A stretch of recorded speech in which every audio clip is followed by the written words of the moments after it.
Bonjour François Calfon. Bonjour.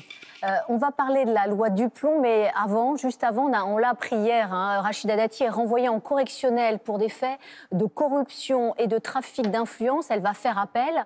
La ministre de la Culture est soupçonnée par la justice d'avoir touché indûment 900 000 euros de Renault entre 2010 et 2012.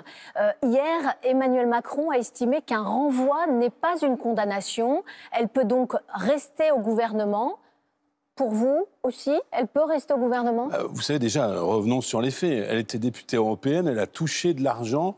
C'est des faits de corruption quasiment caractérisés puisqu'elle a été jugée partie. Ça, c'est la première chose. Bon, elle est mise en examen, donc elle est présumée innocente à ce stade. Mais on entend. Mais sur le fait qu'elle reste au gouvernement... C'est pas une présomption d'innocence, pardon, Alex Bouillaguet, c'est une présomption de candidature à la mairie de Paris. Du reste, Madame Dati, tout le monde le sait, c'est un fait de notoriété publique. C'est une ministre fictive d'un gouvernement à la dérive. Elle incarne finalement l'accord entre un président sorti, M. Sarkozy, et un président sortant, M. Macron, pour replâtrer une sorte d'alliance des contraires pour, tente-t-il, finalement, gagner la mairie de Paris. Mais est-ce que ça vous choque que Emmanuel Macron dise qu'elle n'est pas condamnée, donc elle reste au gouvernement ? Est-ce que c'est choquant ? Vous savez, ou est-ce que vous dites qu'il faut qu'elle démissionne ? Bien sûr, il faut qu'elle démissionne, c'est évident. Moi, je rappelle une jurisprudence, celle de Lionel Jospin, que les moins de 20 ans ne peuvent pas connaître. Chaque fois qu'un ministre était ne serait-ce que mis en cause, il démissionnait le temps que la justice vienne pour ne pas nourrir un sentiment finalement de corruption et d'alliance des copains et des coquins à la tête du gouvernement. Mais ce gouvernement est un gouvernement, une agence de casting pour politiciens en mal de candidature. D'un côté, vous parlez de qui ? De Bruno Retailleau qui fait sa une sur c'est la fin du macronisme. Alors là encore, je reviens. Il devrait être aussi chassé du gouvernement. Je reviens à un grand ancien. Il est à la une de Valeurs Actuelles pour régler ses comptes avec Macron et ne pas être comptable de l'échec de Macron. Un ministre, ça ferme sa gueule ou ça démissionne. Eh bien, il y a une nouvelle jurisprudence dans le macronisme. On ouvre sa gueule et on reste. Et tout ça sur le dos de qui ? Des Français qui payent la lourde facture du macronisme. Rachida Dati, est-ce qu'elle peut toujours être candidate, parce que c'est son intention, au municipal à Paris en mars prochain ? Ce sont les électeurs et finalement les gens du parti de M. Macron ou du parti DLR qui en décideront. Moi, je sais qu'il y a un excellent candidat à la mairie de Paris qui est Emmanuel Grégoire. Qui est socialiste, c'est ça ? Par hasard. Mais c'est pas...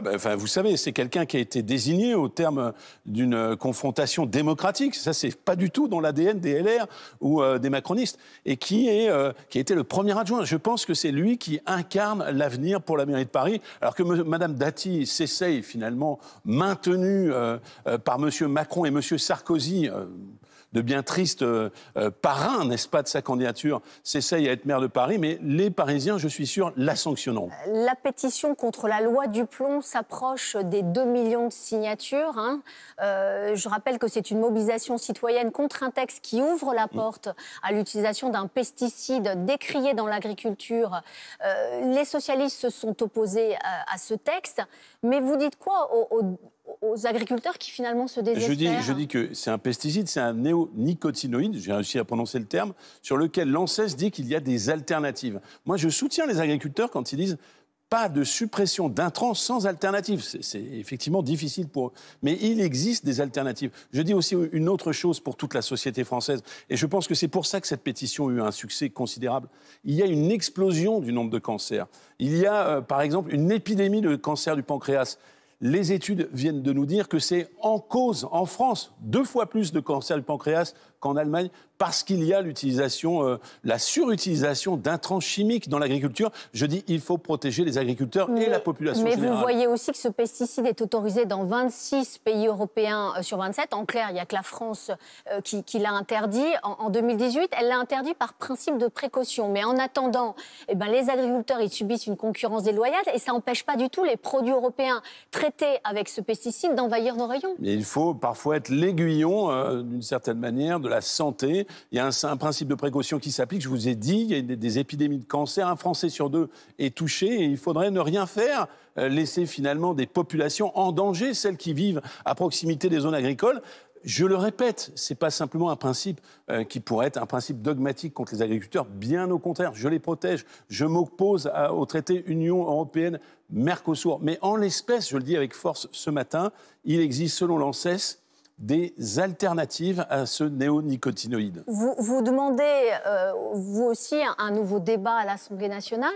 Alors, ce qui est paradoxal, c'est que les socialistes, notamment, ont empêché un débat en votant une motion de rejet. Alors maintenant, vous voulez ce débat... Vous savez, tout ça, c'est de la procédure. Il y a un mouvement citoyen très fort qui dépasse les partis politiques. Tous les jours, on gagne 500 000 signatures. Et on ferait un bras d'honneur à des millions de Français qui ont tout à fait conscience que leur agriculture et les agriculteurs sont nos amis, mais que cette agriculture ne doit pas se retourner contre leur santé. Sauf Il que faut là, un débat. C'est un débat sans vote. Alors à quoi ça sert? Oui, mais enfin, la sagesse du gouvernement, ce serait finalement d'aller à l'inverse de cette loi du plomb, de reconnaître son erreur, c'est déjà arrivé en politique, et de supprimer la réintroduction de ces néonicotinoïdes potentiellement dangereux pour notre santé. Donc ça veut dire concrètement ce matin, vous demandez à Emmanuel Macron de ne pas promulguer ce texte? Absolument, avec 1,5 million de Français. Je demande, parce qu'ils ne demandent pas un débat, les Français. Ils demandent qu'on retire cet intrant chimique potentiellement dangereux pour la santé. Eh bien, très solennellement ce matin, je demande au président Emmanuel Macron, si de temps en temps il entend les Français, de retirer ce texte. La semaine dernière, François Bayrou présentait les grandes orientations de son budget, près de 44 milliards d'euros d'économies à faire dès 2026. Alors on a le sentiment que rien ne trouve grâce à vos yeux, en tout cas aux yeux des socialistes, ni l'année blanche, ni la suppression des jours fériés, ni l'État qui serre la ceinture. Il a tout faux, François Bayrou? Il a à peu près tout faux. 80% des mesures de ce gouvernement, de quoi s'agit-il? 1 000 milliards de dettes Macron.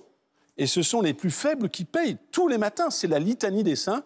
Il y a encore, nous apprenions finalement une réforme encore plus dure pour les chômeurs sur l'assurance chômage, la suppression de 2 jours de congé qui a choqué à peu près tout le monde. Et on ne touche pas là où est l'argent. Alors bien sûr, on pourrait... Il va y avoir une contribution spécifique pour les hauts revenus. Mais elle existe déjà, elle est à 4%, mais je pense que le compte n'y est pas. Je vais vous donner un exemple très précis, parce que la taxe Zuckman, c'est un peu une tarte à la crème, même si je la soutiens. Je parle du crédit impôt recherche. C'est 8 milliards d'euros. Les études et le travail fait par Fabien Gay au Sénat indiquent que 30% de ces 8 milliards d'euros, c'est quand même une somme, vont dans la poche des cabinets qui aident les entreprises à bénéficier de ce crédit impôt recherche. Plus d'1,5 milliard d'euros. Eh bien, il y a de l'argent à trouver de manière pragmatique. Mais d'une certaine manière, moi, la question que je me pose sur M. Bayrou, c'est ne veut-il pas être crucifié sur l'autel de l'ultra-rigueur? Sans doute a-t-il des choses à se faire pardonner dans son passé. Je regarde du côté de Bétarame et préparer sa sortie. Eh bien, j'en ai marre. Il veut quitter le gouvernement et donc il fait un budget comme ça, un peu fort de café. Il n'y a aucune forme d'ouverture, ni au Parti socialiste. Mais enfin, moi, je n'ai pas le patriotisme de parti chevillé au corps, ni à la CFDT, qui a joué le jeu, y compris sur le conclave. J'entends que la CFDT, syndicat réformiste, est sur l'autel de la guerre de la mobilisation, parce qu'ils sont méprisés et on méprise les Français. Pour éviter la censure, vous attendriez quoi de François Bayrou? J'attendrai qu'il ouvre la porte. Il dit qu'il ne part pas en vacances, mais enfin, camper sur ses positions ultra dures contre les Français, qu'il ouvre la porte, qu'il annonce, là encore, peut-être une demande très forte ce matin, qu'il annonce le retrait, le moratoire de cette suppression de 2 jours de congé, et qu'on ouvre... donc ça pourrait être un sujet de non-censure s'il disait « Ok, je laisse tomber ces 2 jours de congé ». Je vous ai donné une piste sur... Ces 2 jours de suppression. Je vous ai donné une piste sur le crédit impôt recherche, dont on voit bien qu'il y a énormément d'abus, en milliards d'euros. Donc c'est pas fini. Donc vous dites qu'il y a quand même un petit trou de souris. Mais il y a une présomption de culpabilité. Mais vous savez pourquoi je dis que c'est pas fini? Parce que mon agenda n'est pas celui de la crise pour la crise, d'ajouter de la crise à la crise. Mon agenda, c'est pour le bénéfice des Français et du pays. Bon. Donc si c'est pas fini, certains disent, pour éviter la censure sur ce budget à l'automne, que François Bayrou s'achète les bonnes grâces de Boris Vallaud, qui est le patron des socialistes à l'Assemblée nationale, en permettant la nomination de sa compagne, Najat Vallaud-Belkacem, à la Cour des comptes.